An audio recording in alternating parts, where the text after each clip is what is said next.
Hi friends, मी कोमल अन्नपूर्णा रेसिपीमध्ये तुमच्या सर्वांचं स्वागत आहे। आज आपण बनवणार आहोत शेपूची भाजी। ती अत्यंत पारंपरिक पद्धतीने साध्या सोप्या पद्धतीने बनवणार आहोत। चला तर मग रेसिपीला सुरुवात करूया।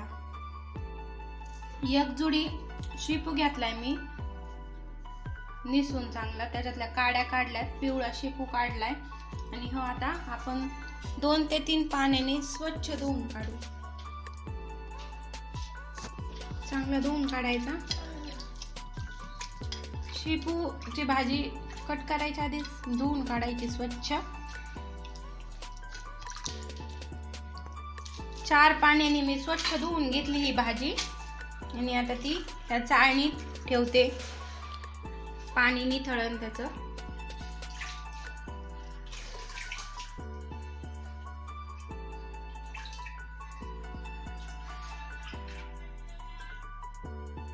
शेपूच्या भाजीचं पाणी निथळतंय तोपर्यंत मी 4-5 हिरव्या मिरच्या घेतल्यात, ह्या ठेचून घेते। लसूण पाकळ्यात टाकते 10 ते 12, बारीक करून घेते। आता हिरवी मिरची मी ही बारीक करून घेतली, काढून घेते प्लेटीत आणि ही 4-5 लसूणच्या पाकळ्या राहिल्या होत्या ना, त्या ठेचून घेते वेगळ्याच। ह्याच्यात पण मिरचीत पण आपण लसूण ठेचून घेतलेला आहे आणि हे थोडं वेगळं ठेचून। लसूण मी ओबड-दोबड ठेचून घेतलाय।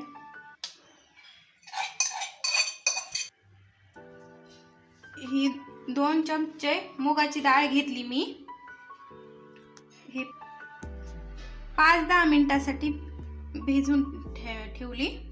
तोपर्यंत भाजी कट करून घेते। आता भाजीचं पाणी निथळलंय, मी ही घेते या परातीत।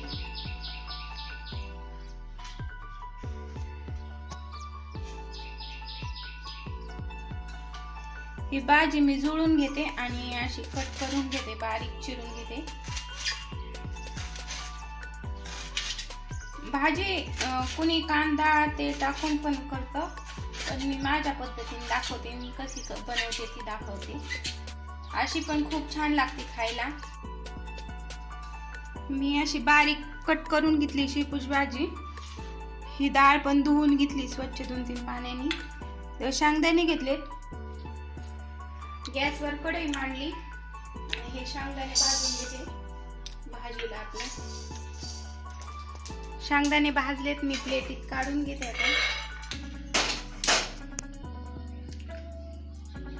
तेल टाकते त्याच्यात,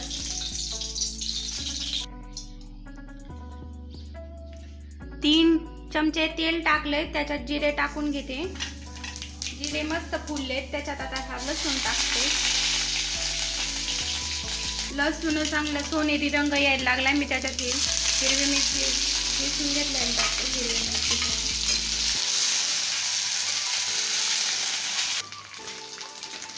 मिरची लसणाला चांगला सोनेरी रंग आलाय, त्याच्यात मी आता डाळ टाकते ही मुगाची।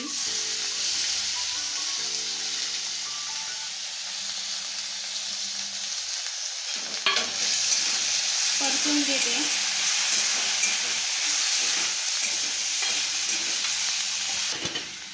त्याच्यात ही शेपूची भाजी टाकते।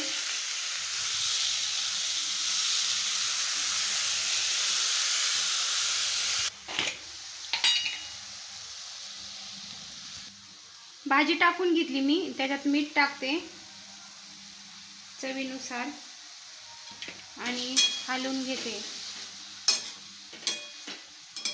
ह्या भाजीत मी कांदा, हळद, हिंग काही नाही टाकलेलं। अत्यंत साध्या सोप्या आणि पारंपरिक पद्धतीने केली अशीच भाजी खूप छान लागते। मी अशीच करीत असते दरवेळेस। आणि आता हे हलवून घेतलंय, आता हे आपण झाकून ठेवू भाजीला, म्हणजे पाणी सुटून मीठ टाकले तर।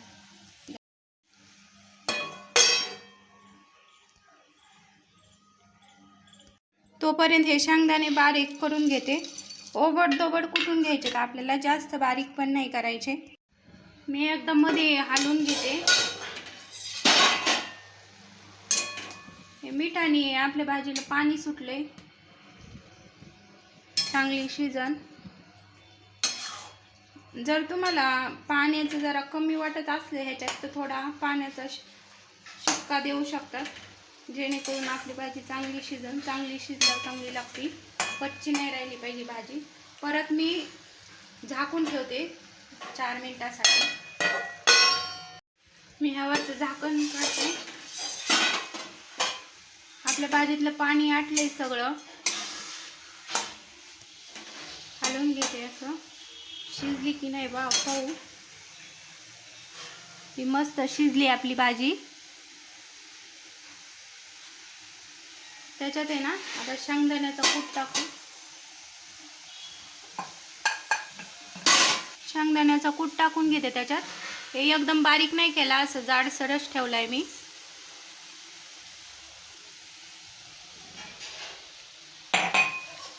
आणि हलवून घेते आता.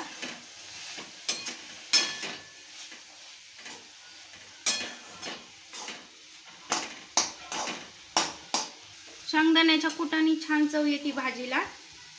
मी हलवून घेतलंय शेंगदाण्याचा कूट टाकून. आणि आता त्याच्यात आहे ना थोडी तेलाची डाळ टाकते थोडीशी आणि हलवून घेते असं. आता 2 मिनिटासाठी झाकून ठेवून 2 मिनिटं झाले की गॅस बंद करू. 2 मिनिटं झालेत, मी गॅस बंद करते. बघा आपली भाजी खूप छान झाली, एकदम सुटसुटीत, खायला पण खूप छान लागते. ही मी प्लेटीत काढून घेते आता. ही भाजी तुम्ही चपाती किंवा भाकरी सोबत खाऊ शकतात, खूप छान लागते. अशा पद्धतीने केले तर लहान मुलं पण आवडीने खाते, कारण ह्याच्यात मूग डाळ, शेंगदाण्याचा कूट आहे, खूप छान दिसते. आणि अत्यंत पारंपरिक पद्धतीने केली मी, खूप सोप्या, म्हणजे जास्त साहित्य नाही लागत. तुम्हाला ही रेसिपी कशी वाटली नक्की कमेंट्स करून सांगा. तुम्ही माझ्या चॅनलला सबस्क्राईब नसेल केलं तर नक्की सबस्क्राईब करा. अशाच गावरान आणि पारंपरिक रेसिपी सोबत पुन्हा भेटू. तोपर्यंत धन्यवाद.